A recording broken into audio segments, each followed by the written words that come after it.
Governor Abbott and Tom Homan are already working on, something to get the border secured. They're not waiting till January 20th. We have an ally as opposed to having an adversary. So that's great for Texas. That's great for the entire country. Okay, now that's reaction from Texas. I wanted you to look at something right now on the map, and this is what has happened over the past 8 years in the state of Texas. This is 2024 now, okay? This is 8 years ago in 2016. It is a remarkable shift. 2 areas of interest where you've seen a flip of 75 to 76 points. All right, just talking to Bill Melugin. This is Maverick County down there in Texas. Hillary Clinton won this county by 55.8 percentage points. Astounding. Absolute runaway in 2016. This is what Trump did in the same county this year. Won it by 18.5. You do not find swings like this very often in American political history, much less over a period of 8 years. Let's go back to 2016. This is Starr County down here, southeastern section of the state of Texas. Remember, they've offered land, several hundred acres, for a staging area for deportations if and when they happen. Starr County, Hillary Clinton winner by 60.1 points, all right? Now you go to 2024, same county, it is deep red right now. Trump flipped it, winning by almost 16 percentage points. Again, 76 points. It's hard to find that. Spring Lieutenant Governor of Texas, Dan Patrick, with me now. Sir, good morning to you. Tell us what will change when you don't have the federal government suing you for cutting through razor wire, suing you for putting buoys in the Rio Grande River. What changes and how fast? A lot's going to change, Bill, very fast. And by the way, those red counties you just shown, we also have the first Republican state senator in the history of the state, Adam Hinojosa, elected from a Democrat district that a Democrat had. It's unbelievable what happened. So what changes here? First of all, Bill, we've been on the watch, even though Biden didn't have our back and made our jobs difficult to secure the border to the best of our ability. Keep this in mind. The border with Texas is longer than the distance from Atlanta to Maine.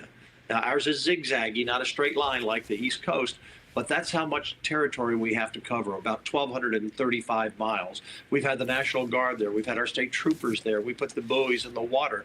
I was down there at the park when they threatened to cut the wire that day. They didn't show up, thank goodness, but we were ready to respond. But our taxpayers' bill, we spent over $8 billion. That's more than many states' budgets. $8 billion in the last 4 years that I write into the budget. The governor asked for it, and we put it to work. So now, between President Trump at the top, Kristi Noem, Tom Homan, Governor Abbott, myself, and the state legislature, we're going to close this son of a gun down. Okay. I believe Homan and your governor talked last night.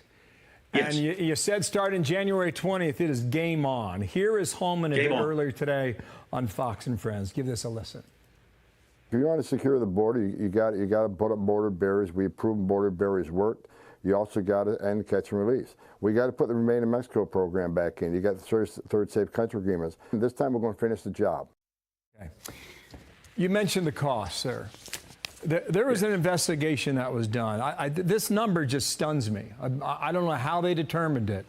$166 billion cost of crime by illegal immigrants. I don't know if you've studied that or not, but when you put that with the cover of the New York Post yesterday, when this sweet little 2-year-old girl had a phone number written on a Post-it note trying to find her parents somewhere in America.